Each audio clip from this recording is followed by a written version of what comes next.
Illit has been the target of hate before they even debuted. From people accusing he of being untalented and only debuting because of pretty privilege, to people accusing them of being New Jeans copies and playing victims. Seemed like Illit was doomed before they even started. But I feel like amongst all of the controversy there's something I see people refuse to acknowledge and haven't brought up as a possibility. And that is maybe Illit is here to serve a specific purpose. Maybe they didn't debut because Hybe needed a new girl group. Maybe they debuted so they can be tokens in this game Otter and Min Hee-jin are playing, and maybe K-pop stans are playing right into their hands. Getcha boy! Hey boy! As someone who is self-admittedly chronically online, I feel like that gives me an upper hand and more nuance when it comes to these topics. I've seen the New Jeans and Otter drama go down since day one, and I've also seen how Illit was oddly roped in and used as a punching bag for the entire K-pop community. Yet I haven't seen any videos talking about if Illit's debut and similarities to New Jeans was planned all along, and Illit was supposed to be the fall guys to draw attention and sympathy towards New Jeans and Min Hee-jin. And before you guys write me off as reaching too much or a conspiracy theorist, please just hear me out and remember that nothing I say is factual but just my personal opinions. Illit debuted March 25, 2024. Their song Magnetic was extremely popular off the rip. It was also very controversial because the aesthetic and vibes was very similar to New Jeans. Now personally, I don't think Illit was copying New Jeans.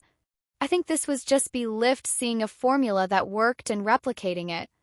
But in the grand scheme of it, making Illit aesthetic similar to New Jeans with their hit song being accused of being fraudulent and a New Jeans copy was a perfect setup for Otter.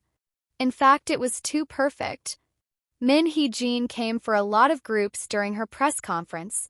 She showed a lot of text messages and conversation with Bang PD and a lot of rumors about LE SSERAFIM, BTS, and specifically Illit. You see, Min Hee-jin needed a villain for New Jeans.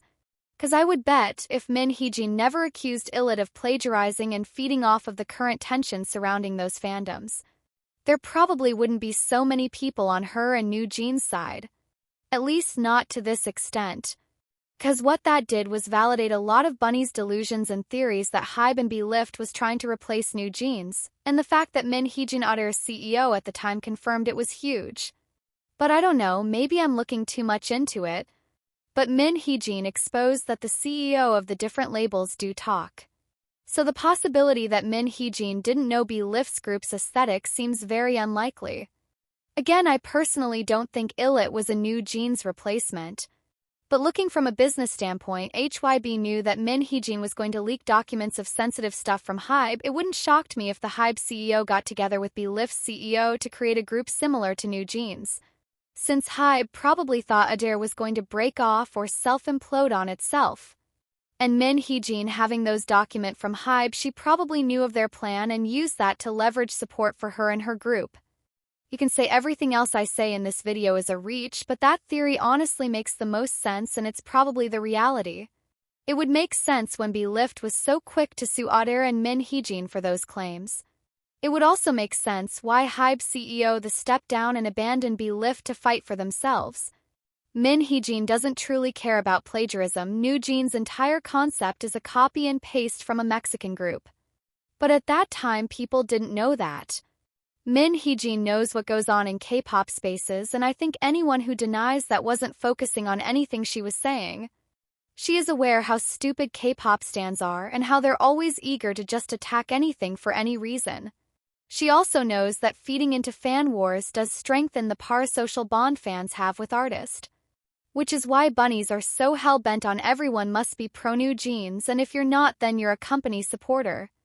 Illit looks like a group that was made for the sole purpose for Min Hee-jin to use as a way to demonize Hybe, or a way for Hybe and Lift to capitalize off of New Jeans' popularity, knowing that the girls were probably going to leave. Either way, this group was nothing but a pawn for higher-ups and executives to use however they want to fuel their agenda. But I also consider the other possibility that people will bring up, which is Min Hee-jin is a liar. How can we trust that what she said is true and that the label's CEO actually talked to each other? Everything she said has been proven to be a lie, and my entire point is based on her telling the truth. And to that I 100% agree. Which is why I said I personally don't believe Illit made Illit as a new jeans copy. I think Hybe wanted to create a new girl group under Illit Entertainment, and Hybe probably encouraged Illit to use a certain aesthetic similar to New Jeans, but Illit wasn't aware of that then. I do believe that Illit is just as much of a pawn in this game as Illit. I also believe that the entire label was used by Hybe as a pawn against Min Heejin and Adair. Either way, K-pop stans fell right into both Hybe and Min Heejin traps. Min Heejin used Illit as a way to attack Hybe, and Hybe used Illit as a way to capitalize off of New Jeans' success. And K-pop stans fell for both narratives flawlessly. When people said, "Artists are not guilty," the only artist I think that applies to was Illit. A group of girls that just wanted to live out their dream but got roped into a bunch of company drama that they had zero control over.